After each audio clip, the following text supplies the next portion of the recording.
Welcome back to the channel, everybody. Well, right here, there, that is Highway 30 here in Oregon.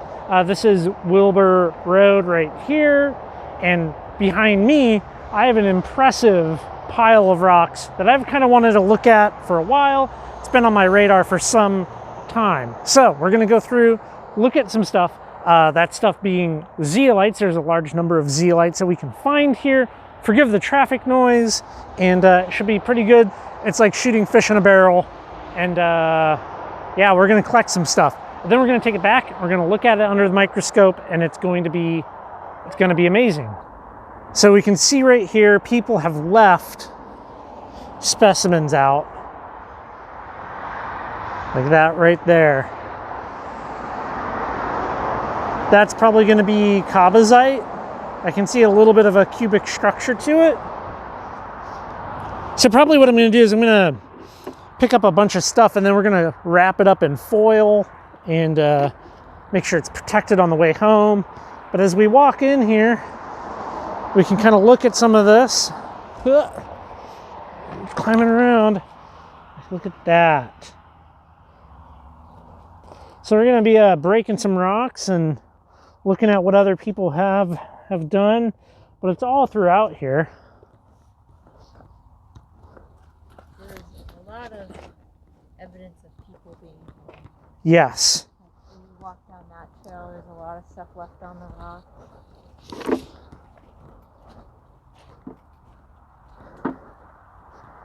Yeah. Tell if people who have been here knew what they were doing. So this location is listed in different locations, different books and stuff, but I think a lot of people still do not know what it is other than zeolites.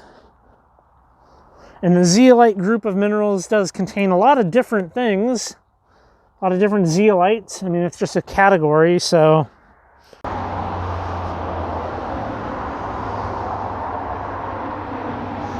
Now, some of these I want to kind of just take and probably break them up at home. And hopefully look for some stuff that is kind of fresh, you know? And that, I think I can even just probably break off.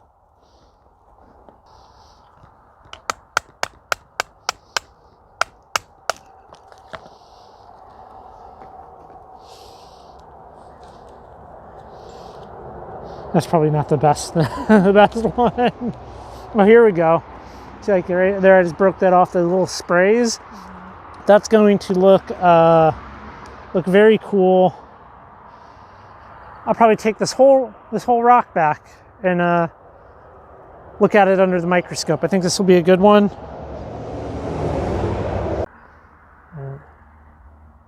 There, pretty good. If I can head home with a bucket, a little 2-gallon bucket of rock, I will be very happy.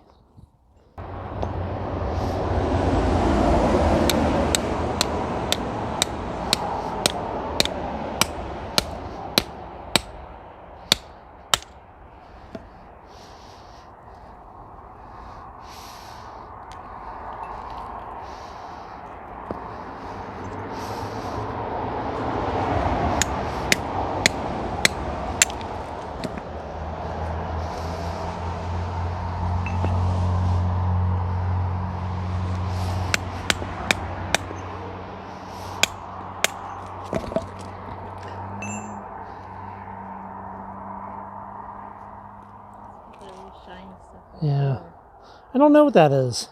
I was just trying to work this down a little bit to, yeah, not bring the whole thing.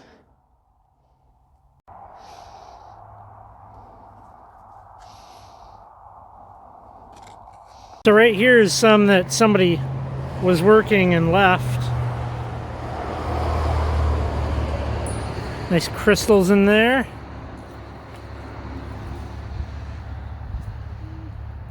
Those little sprays.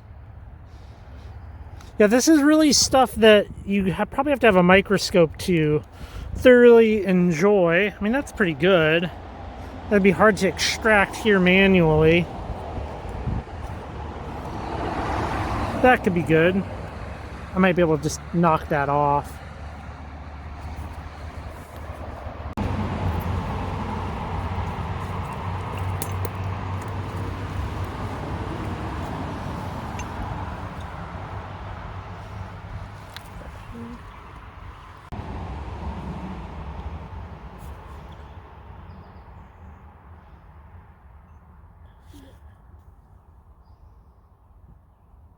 See this? Oh wow. That'll look really nice. There's so much to look at. So let me show you what I got right now. This is a 2-gallon bucket, and I'm gonna have to wrap up all of these individually in foil before we go to protect them on the drive home. And there's so much left here. It's an incredible amount of material. I mean, a person could sit here for quite a while working at this, looking for interesting bugs and pockets and stuff. I'm just using a little hand sledge and just a little cold chisel just to have a little bit more accuracy with it. You can kind of just see here all of this stuff. So abundant. Should I call this video millions and millions of roadside crystals?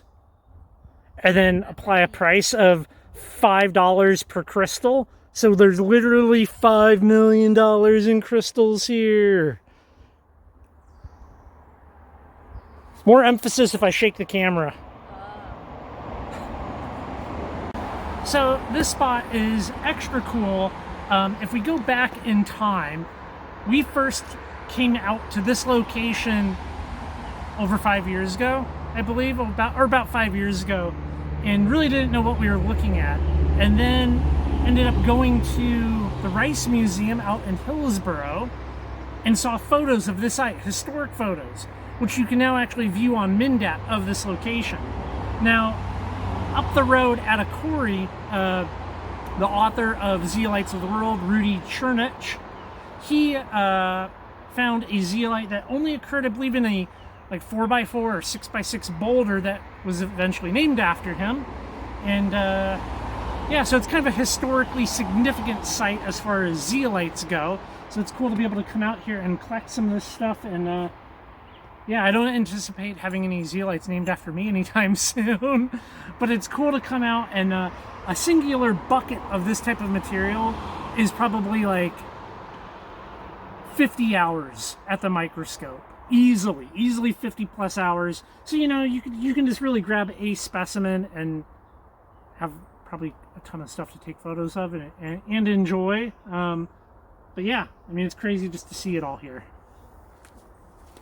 Here's the material all wrapped up in foil. I use foil because when you take wet rocks and wrap them up in newspaper, well, it doesn't do much to cushion them anymore. So like my 1.5 gallons of material is now kind of overflowing my 2-gallon bucket. I'm very pleased with this. I have a lot of work. We're gonna head back into the shop. I'll show you a couple of microscope photos of some of this material. I think you'll be very, very impressed with it. It's, I can tell already that it's gonna be very cool. And these boulders here are gonna be here for a long time to come. Everything made it home safe and sound. Wrapping it up in foil is always the way to go, and in my opinion, far superior to using newspaper.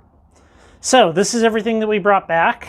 I took some photos with the microscope of just these 2 rocks.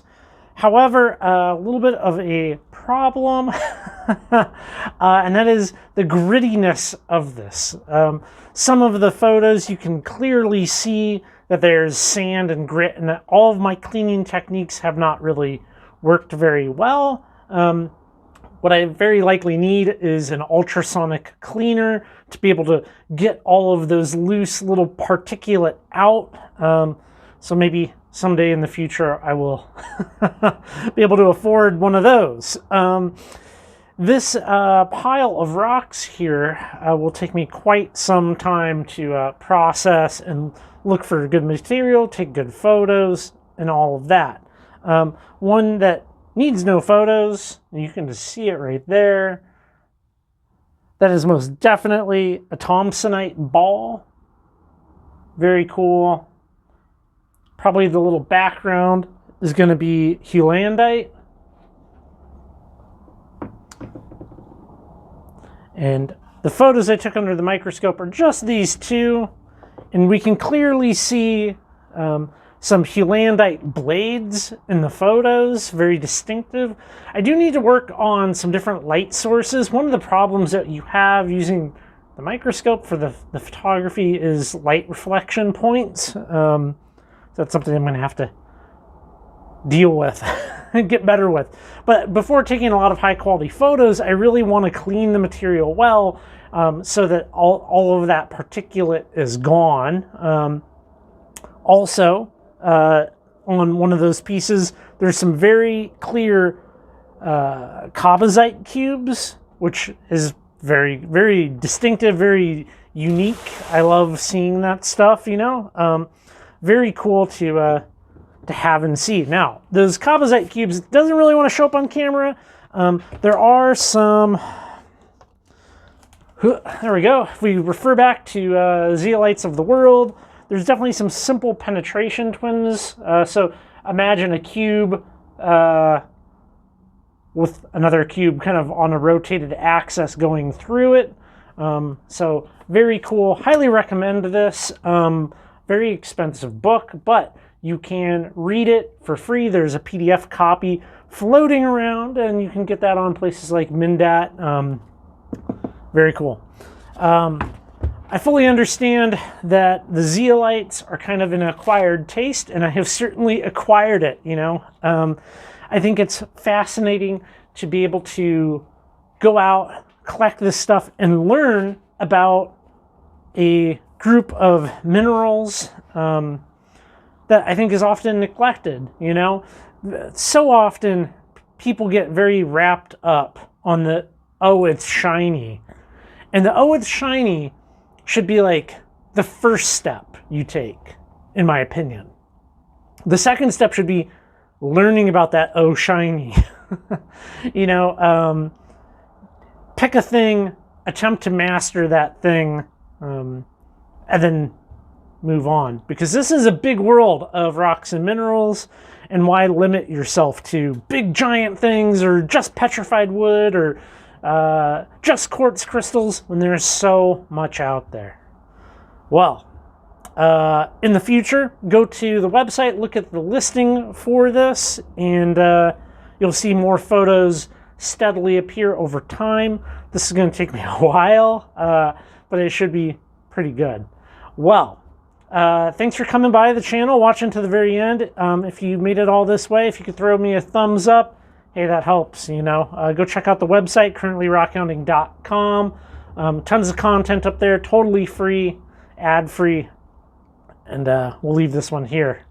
All right, everybody. Y'all take care, and I will catch you on the next video.